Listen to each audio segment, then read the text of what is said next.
අයිබෝන් තිරුවන් සරණයි. ඉතින් ඔයගොල්ලන්ව astrology and truth of world මගේ YouTube නාලිකාවට ඔයගොල්ලන්ව ඉතා ගෞරවයෙන් ආදරයෙන් බොහොම සෙනෙහසින් යුතුව පිළිගන්නවා. ඉතින් මම ඔයගොල්ලන්ට මේ ජ්‍යොතිෂ සම්බන්ධ වීඩියෝ සහ අභිධර්මයේ පිළිබඳ වීඩියෝ ඉස්සරහට ඔයගොල්ලන්ට ඉදිරිපත් කිරීම සූදානම්ින් ඉන්නේ. ඉතින් අපි මුලින්ම බලමු මේ ජ්‍යොතිෂය පිළිබඳව. ඉතින් පුර ඈත අතීතයේ ඉඳලා ඉතින් අනාගතය ගැන කියන ඍෂිවරුන් පඬිවරුන් සිටියා. ඉතින් මෑත කාලේ වර්තමානයේදී ඉතින් අනාගතය පිළිබඳව අපිට බලා ගන්න පුළුවන් වෙන ජ්‍යොතිෂයේ හා බැඳුණු විවිධ වූ ශාස්ත්‍ර ධර්ම තියෙනවා. ඉතින් ජ්‍යොතිෂයේ ඉන්න එකක්. ඉතින් ලංකාවේ ගොඩක් ප්‍රසිද්ධ හින්දා මම ඒ ගැන පොඩ්ඩක් මගේ ගුරුතුමා රාමනායක ගුරුතුමා මීට අවුරුදු 10කට විතර කලින් තමයි මම මේ ජ්‍යොතිෂය ගැන ඉගෙන ගත්තේ. ඉතින් එතුමා උගන්වපු දේවල් ඒ සිද්ධාන්ත ඒ දේවල් ඔයගොල්ලන්ට මම මේ ඉදිරිපත් කරන්නම් මේ මගේ මේ නාලිකාවේ. ඉතින් ඔයගොල්ලන්ට මුලින්ම මේ ජ්‍යොතිෂය ගැන කියද්දී ජ්‍යොතිෂයේ සඳහන් වෙන්නේ මේ ග්‍රහයෝ 9 දෙනෙක් ගැන තමයි.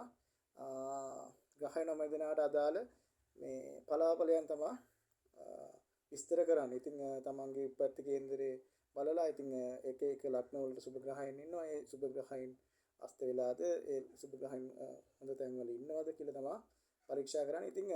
ඉතින් ප්‍රධාන තැනක් ගන්න මේ ග්‍රහයෝ 9 දෙනා. ඉතින් මම මුලින්ම මේ ග්‍රහ දෙන 9 දෙනාට අදාළ ග්‍රහකාරකත්ව ගැන ඔයගොල්ලන්ට අද ඉදිරිපත් කරන්න. ඉතින් මුලින්ම අපි බලමු සෞර ග්‍රහ මණ්ඩලයේ මුලින්ම ඉන්නේ මේ රවි ග්‍රහය. රවි ග්‍රහය කියන්නේ සූර්යයාට. ඉතින් සූර්යයාගේ මේ හැම ග්‍රහයකගෙම ධාතුමය ග්‍රහකාරකත්, ඒ වගේම මූලමය ග්‍රහකාරකත්, ඒ වගේම ජීවමය ග්‍රහකාරකත් ඔයගොල්ලෝ ඉදිරිපත් කරන්න. ඉතින් ධාතුමය කියලා කියන්නේ මෙතන ද්‍රව්‍යමය වශයෙන් ගන්න පුළුවන් දේවල් ඒ ග්‍රහයට අදාළව. මූලමය කියලා කියන්නේ එතන සිතුවිලි චෛතසික වර්ගය. ඒ කියන්නේ ඒ ග්‍රහයට අදාළ ඒ ග්‍රහයාගේ ආකල්ප ඒ ග්‍රහයාගේ සිත් කොහොමද හැසිරෙන්නේ කියලා.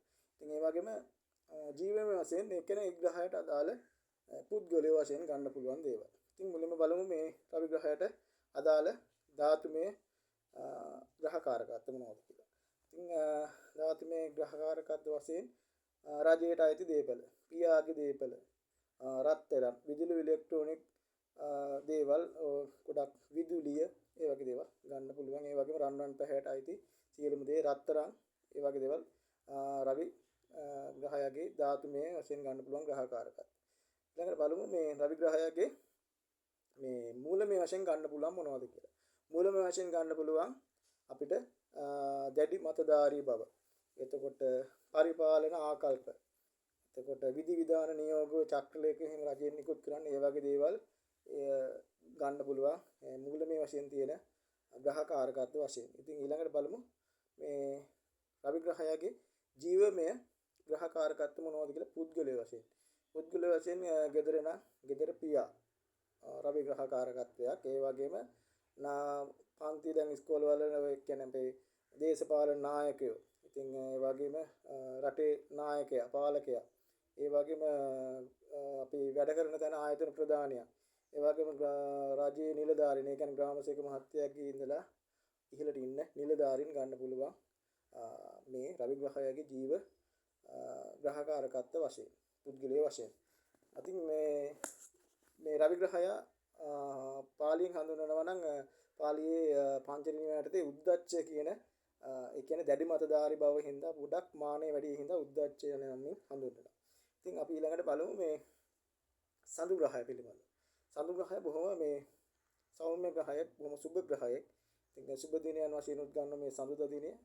ඉතින් මේ සඳු ග්‍රහයට අදාළ ධාතුමය ග්‍රහකාරකත්ව වශයෙන් අපිට ගන්න පුළුවන් ජලය, දියර වර්ග, සියලුම දියර වර්ග, ඒ වගේම සුදු පැහැති දේ, ඒ වගේම පාරිශුද්ධ වූ දේ, ඒ වගේ දේවල් ගන්න පුළුවන්. ඒ වගේම සඳු ග්‍රහයට අදාළව මේ මූලමය වශයෙන් ගන්න පුළුවන් යහපත් සිතුවිලි, යහපත් ආකල්ප, ඒ වගේ අවංක බව, නිහතමානී බව, ඒ වගේ දේවල් ගන්න පුළුවන්.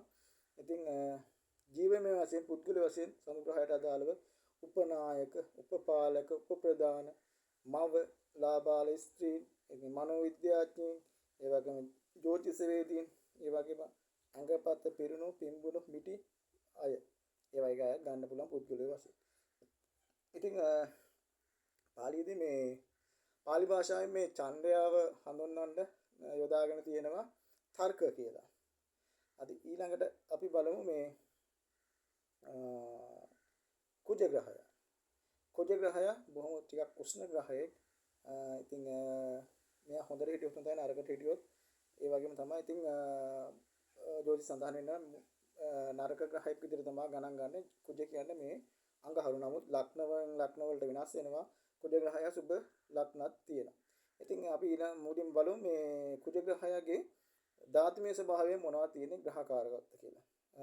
ගල්, අඟුරු, khනිජ, ඒ වගේම පස් ගන්න පුළුවන්, ඒ වගේම ලෝහ, ආයුධ, ඒ වගේම ක්‍රීඩා උපකරණ, ඒ වගේම රතු පැහැට අයත් සියලුම දේවල් ගන්න පුළුවන් මේ කුජ ග්‍රහයගේ ග්‍රහකාරකත්ව වශයෙන්. ඒ වගේම ඊළඟට අපි බලමු මූලමය වශයෙන් මොනවද ගන්න පුළුවන් කියලා මේ කුජ ග්‍රහයගේ.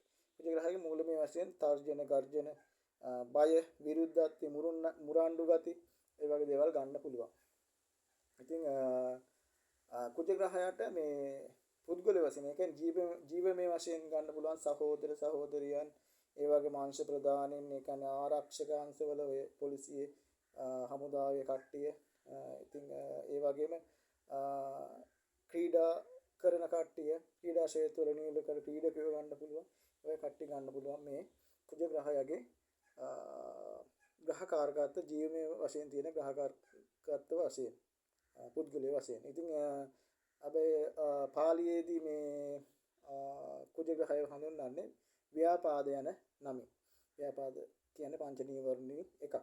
ඉතින් ඊළඟට අපි බලමු බුධ ග්‍රහයට අයත් ග්‍රහකාරකත්ව මොනවද කියලා. ධාතුමය වශයෙන් ගන්න පුළුවන් පොත්, ලිපි ද්‍රව්‍ය, ඒ වගේම අධ්‍යාපන උපකරණ, සෙල්ලම් බඩු, රස කැවිලි ගන්න පුළුවන් මේ ද්‍රව්‍යමය වශයෙන් බුධ ග්‍රහකාරකත්ව වශයෙන්. ඒ වගේම මූලමය වශයෙන් ගන්න පුළුවන් අවවාද, අනුශාසනා, දේශනා, ඒ වගේම සාකච්ඡා, ඒ වගේ දේවල් ගන්න පුළුවන් මේ බුධ ග්‍රහයට අයත් ග්‍රහකාරකත්වවල මූලමය ග්‍රහකාරක වශයෙන්. ඉතින් ජීවමය වශයෙන් ගන්න පුළුවන් පුද්ගලයා වශයෙන් කුඩා දරුවා. ඉතින් පඬිතයන්, ඒ කියන්නේ ජනමාධ්‍යවේදීන්, ඒ වගේම ලිපිකරුවෝ, ලාබාල, හුරුබුහුටි, කුඩා අංගපසක සහිත අය. ඒ වගේ දේවල් ගන්න පුළුවන්. මේ ඒ වගේ පුද්ගලයෝ ගන්න පුළුවන් මේ බුධ ග්‍රහයට අයත් ග්‍රහකාරක වශයෙන් පුද්ගලයෝ වශයෙන්. ඉතින් අපි ඊළඟට ඉතින් මේ පාළියේදී මේ බුධ ග්‍රහය හඳුන්වන්නේ විතර්ක යන නමින්. ඉතින් ඊළඟට අපි බලමු ඊළඟ ග්‍රහය ගුරු ග්‍රහය. ගුරු ග්‍රහයත් බොහොම හොඳ ග්‍රහයෙක්. බුධ ග්‍රහයත් කලින් සඳහන් කර බුධ ග්‍රහයත් හොඳයි. නමුත් බුධ ග්‍රහයගේ හොඳ වගේම කියන්නේ 150ක් හොඳයි නේ 105ක් නරකක් තියෙනවා. ඉතින් නමුත් සුබ දිනයක් වශයෙන් උත් ගන්නවා. අපි ගුරු ග්‍රහය ගැන කතා කරමු. ගුරු ග්‍රහය නම් බොහොම හොඳ ග්‍රහයෙක්. බොහොම ටිකක් පරණ ග්‍රහයෙක්. සෞර ග්‍රහ මණ්ඩලයේ. ඉතින් ගුරු ග්‍රහයාට අදාළ ධාතුමය දේවල් මොනවද කියලා අපි බලමු. ධාතුමය වශයෙන් මිල මුදල්, පූජනීය වස්තු, ඒ වගේම අල, බතල, ධාන්‍ය වර්ග, ඒ වගේම නිදන්, තෙල් වර්ග, ඒ වගේම කහ පැහැති පළතුරු, ඒ වගේ දේවල් ගන්න පුළුවන් මේ ධාතුමය වශයෙන්. ඉතින් ගුරු ග්‍රහයට අදාළ මූලමය වශයෙන් දේවල් මොනවද කියලා බලමු. ඉතින් මූලමය වශයෙන් ගුණ නුවණ, පරිත්‍යාග සිතුවිලි, අවවාද, අනුශාසනා, ධර්මානුකූල, සුචරිවත් ගති, සිරිත් ඇති අය, ගෞරවය, භක්තිමත් බව, අතර පුද්ගලයෝ නෙමේ ඒ චෛතසික විතරයි කියන්නේ මේ ආකල්ප. ඉතින් ඒ වගේම ජීවමය වශයෙන් ගමු. ගත්තොත් එහෙනම් පුද්ගලයෝ වශයෙන් පොහොසත් අය, ධනවත් අය, උසස් වැදගත් අය, දාර්ශනික, ව්‍යාපාරිකයෝ, පූජ්‍ය පක්ෂය, අඟපත පිරුණු පින්බුණු මහත අය, ඒ වගේ කට්ටිය පුද්ගලයෝ වශයෙන් ගන්න පුළුවන්. මේ ගුරු ග්‍රහයට පාලියෙන් කියනවා සුඛ කියලා. ඉතින් ඊළඟට අපි බලමු මේ සිකුරු ග්‍රහය ගැන. ඊළඟ ග්‍රහය සිකුරු ග්‍රහය. සිකුරු ග්‍රහයගේ ධාතුමය වශයෙන් තියෙන ග්‍රහකාරකත්ව මොනවද කියලා බලමු. සිකුරු ග්‍රහයට ධාතුමය වශයෙන් ගන්න පුළුවන් සංගීත කලා භාණ්ඩ, ඒ වගේම බිතුසිතුවා, සුපෝභෝගී උපකරණ, ඒ කියන්නේ අදි සුපෝභෝගී උපකරණ, ඔය කාර්, ඒ වගේ දේවල් ගන්න පුළුවන්. ඒ වගේම ආභරණ, සතුට, විනෝදයේ දනවන කාමයේ දනවන සියලු දේවල් ගන්න පුළුවන් මේ සිකුරු ග්‍රහයගේ ධාතුමය වශයෙන් තියෙන ග්‍රහකාරකත්වය වශයෙන්. ඊළඟට මූලමය වශයෙන් විහිළු තහළු කොළ පං කරන ඒවා, ඒ වගේම දෙපැත්ත දැනෙන වචන කියන්නේ ඉතින් ඒවත් හිනා කාමයේ සතුට විනෝදයේ දනවන සියලුම දේවල් සිකුරු ග්‍රහයට අයත් මූලමය වශයෙන් තියෙන ග්‍රහකාරක වශයෙන් ගන්න පුළුවන්. ඒ වගේම ජීවමය වශයෙන් තියෙන පුද්ගලයා වශයෙන් ගන්න පුළුවන් ලාබාල ස්ත්‍රීන්, ඒ වගේම කලාකරුවෝ, විනෝදකාමී, ඒ වගේම දුටුවන් පිනවන, අසිත ඇදීගෙන යන ලස්සන අය, ඒ වගේ කට්ටිය, ඒ වගේ පුද්ගලයෝ ගන්න පුළුවන්. ගොඩක් කලාවට ලැබී අය සංගීතවේදීන්වත් ගන්න පුළුවන්. ඉතින් ඒ වගේම මේ සිකුරු ග්‍රහණ පාලියෙන් හඳුන්වනවා ප්‍රීති කියන නම. ඉතින් අපි ඊළඟට බලමු මේ සෙනසුරු ග්‍රහය පිළිබඳව. සෙනසුරු ග්‍රහය කියන්නේ බොහොම දුකට අධිපති ග්‍රහය. ඉතින් සෙනසුරු ග්‍රහයත් අසුභ ග්‍රහයක් වුණාට සමහරක් ලග්නවලට සුභඵල දෙනවා. විශේෂයෙන් විසුභ ලග්නයට, තුලා ලග්නයට සුභඵල දෙනවා. නමුත් මේගොල්ලෝගේ මේ ඒ තියෙන ගතියේ ඒ විදිහට ඒ ජීවමය සහ මේ ද්‍රව්‍යමය, ධාතුමය හා මූලමය වශයෙන් වෙනස් වෙනවා. ඉතින් ඒ ආයත අදාළ දේවල් තියෙනවා. ඒක තමයි මම මේ කියාගෙන යන්නේ. ඉතින් එහෙනම් බලමු මේ ධාතුමය වශයෙන් තියෙන දේවල් මොනවද කියලා ශනි ග්‍රහයට අදාළව. පැරණි අබිලි භාණ්ඩ, ඒ වගේම කෞතුක වස්තු, අප්‍රසන්න, අපිරිසිදු, අප්‍රමෝද සියලු දේ, ඒ වගේම දි รา ගිය ගොඩනැගිලි, ඒ වගේ ඔය පරණ පුරාණ දේවල්, ගස්වැල්, කුණු කසල, ඒ වගේ දේවල් තමයි ද්‍රව්‍යමය වශයෙන් ගන්න වෙන්නේ සෙනසුරු ග්‍රහයගේ ග්‍රහකාරකත්ව වශයෙන්. අපි ඊළඟට බලමු මේ මූලමය වශයෙන් මොනවද තියෙන්නේ කියලා. මූලමය වශයෙන් ගන්න පුළුවන් අපිට කලකිරීම, දුක්, අසනීප, ප්‍රමාදය, අගහිඟ, ඒ වගේම ණය ගනුදෙනු, ණයබර, අලස බව, ඒ වගේ දේවල් තමයි මේ මූලමය වශයෙන් ගන්න වෙන සෙනසුරු ග්‍රහයට අදාළ ග්‍රහකාරකත්ව වශයෙන්. ඉතින් ඊළඟට බලමු අපි ජීවමය වශයෙන් ගන්න පුළුවන් පුද්ගලයෝ කවුද කියලා මේ සෙනසුරු ග්‍රහයට අදාළ.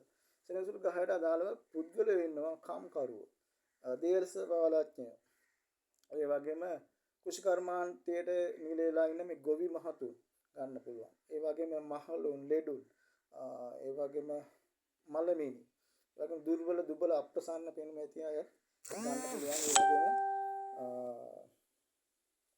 වැන්දඹු ස්ත්‍රීන්, වැන්දඹු පුරුෂයන් උත් ගන්න පුළුවන් මේ පුද්ගලයෝ වශයෙන් ශනි ග්‍රහකාරකත්ව වශයෙන්. අපි ඊළඟට බලමු මේ ඉතින් මේ ශනි ග්‍රහයට පාලියෙන් හඳුන්වන්නේ පංච නීවරණයටදී තියෙන මේ තීන මිද්ද කියන නමින් හඳුන්වන්න පුළුවන්. ඉතින් ඊළඟට අපි බලමු මේ රාහු ග්‍රහයට අදාළව මොනවද මේ ධාතුමය වශයෙන් තියෙන්නේ කියලා. රාහු ග්‍රහය කියන්නේ ටිකක් එච්චර සුබඵල කියන්නේ අසුබ විදිහට තමයි සුබඵල දුන්නත් දෙන්නේ. ඉතින් මේ රාහු ග්‍රහය කියන්නේ මහ ලොකු දුමාරයක් තමයි. රාහු ග්‍රහය සමාන කරනවා මේ කරත්තයක් බැඳි අර නයිපෙනයක් තියෙන මිනිස්සෙකේ රූපයෙන් තමයි ඉන්නේ. ඉතින් මෙයාගේ ලැබුවාම ටිකක් මෝඩ ගතිය වැඩි වෙනවා. ඉතින් අපි බලමු මේ ධාතුමය වශයෙන් තියෙන මොනවද කියලා මේ රාහු ග්‍රහය හඳුනා ගන්න. ද්‍රව්‍යමය වශයෙන් කුළුණු, බැමි, ප්‍රකාර, ලී දඬු, මහා මාර්ග, ඒ වගේ දේවල් ගන්න පුළුවන්. ඒ වගේම මූලමය වශයෙන් ගන්න පුළුවන් බොරුව, වංචාව, මෝඩකම, කපටිකම, ඒ වගේම අවිවේකයේ, අවිශ්වාසීය දේවල් වගේ දේවල් මේ රාහු ග්‍රහයගේ මූලමය වශයෙන් තියෙනවා. ඉතින් ඊළඟට බලමු මේ ජීවමය වශයෙන් කවුද මේ රාහු ග්‍රහකාරකත්ව කියලා. පිටස්තරේ, ආගන්තුකයන්, අන්‍ය ජාතිකයන්, කුලහීනයන්, ඒ වගේම තිරිසන් සතුන්, උස දිග ශරීර ඇති, අංගපසංග ඇති අය, ඒ වගේ කට්ටිය ගන්න පුළුවන් මේ රාහු ග්‍රහකාරකත්ව වශයෙන් ජීවමය වශයෙන් ඉන්න පුද්ගලයෝ. ඉතින් ඊළඟට මේ පාලියෙන් මේ රාහු ග්‍රහය හඳුන්වනවා කාමච්ඡන්ද කියන පංච නීවරණය. ඉතින් ඊළඟට අපි බලමු මේ අවසාන ග්‍රහය වශයෙන් මේ රාහු ග්‍රහයගේ අනිත් පැත්තේ සිටින ග්‍රහය, ඒ ග්‍රහය හඳුන්වන්නේ කේතු ග්‍රහය. කේතු ග්‍රහයත් ටිකක් අසුබ ග්‍රහයක් තමයි. ඒ කියන්නේ එයාගේම අනිත් පැත්ත තමයි. නමුත් සමහරක් ලග්න වලට ඉතින් සුබඵල දෙනවා. සමහරක් අධ්‍යාපනයේදී හැම ටිකක් හොඳයි මේ කේතු ග්‍රහය. නමුත් අර හකුල වල තියෙන ගතිය වැඩි. ඉතින් සැකේ වැඩි. ඉතින් අපි බලමු ඒ ග්‍රහයගේ ධාතුමය වශයෙන් තියෙන දේවල් මොනවද කියලා. කුණු කස්තල, වැසිකිලි, කුම්බස් වේයන්, වසවිස, ඒ වගේම සැකසහිත සියලුම දේවල් ගන්න පුළුවන් මේ රාහු ග්‍රහයගේ ග්‍රහකාරකත්ව වශයෙන්. ඉතින් මේ රාහු ග්‍රහයාගේ මූලමය වශයෙන් ගත්තොත් එහෙම කලකිරීම, සැකය, බය, අපහාසය, උපහාසය, ඒ වගේම රහස් වංචනික ක්‍රියා, අවිශ්වාසය, බය වගේ දේවල් ගන්න පුළුවන් රාහු ග්‍රහයට අදාළ මූලමය වශයෙන් තියෙන දේවල්. ඉතින් අපි ජීවමය වශයෙන් බැලුවොත් එහෙම පුද්ගලයා වශයෙන් බැලුවොත් එහෙම තිරිසන් සතුන්, මළගිය අය, සැකකරුවන්, තේරුම් ගත නොහැකි ඔය গুপ্ত චරිත, ඒ වගේම කුලයෙන් තත්වයෙන් ගෞරවයෙන් පිරිහුණු අය, ඊර්ෂ්‍යා අධික අය, ඉතින් ඒ වගේම කුමි සතුන් ගන්නත් පුළුවන් මේ ග්‍රහක පුද්ගලයා වශයෙන් කේතු ග්‍රහයට අදාළව. ඉතින් කේතු ග්‍රහයව හඳුනනවා පාලියෙන් පංච නීවරණ යටතේ තියෙන විචිකිච්ඡා කියන නීවරණය. ඉතින් එහෙනම් මම ඔයගොල්ලන්ට මේ වීඩියෝ එක ඉදිරිපත් කරලා ඉදිරියටත් මම ජ්‍යොතිෂය බුදුරජාණන් වහන්සේගේ ධර්මයේ ආශ්‍රයෙන් ඒවා ජ්‍යොතිෂයත් ධර්මයත් එකට අරගෙන මේ දේවල් ඔයගොල්ලන්ට පැහැදිලි කරන්නම්. ඉතින් ඊළඟ වීඩියෝ එක මම පටිච්චසමුප්පාද න්‍යාය කේන්ද්‍රයේ කොට 12ට එක් කරලා කේන්ද්‍රයෙන් ජ්‍යොතිෂයෙන් මොකද්ද කියන්නේ, ඉතින් පටිච්චසමුපාදයෙන් මොකද්ද කියලා තියෙන්නේ කියලා මම ඔයගොල්ලන්ට වීඩියෝ එකක් අරගෙන එන්නම් ඊළඟට. ඉතින් එහෙනම් ගිහිල්ලා එන්නම්. ඔයගොල්ලන්ට ඔක්කොටම තෙරුවන් සරණයි. ආයුබෝවන්.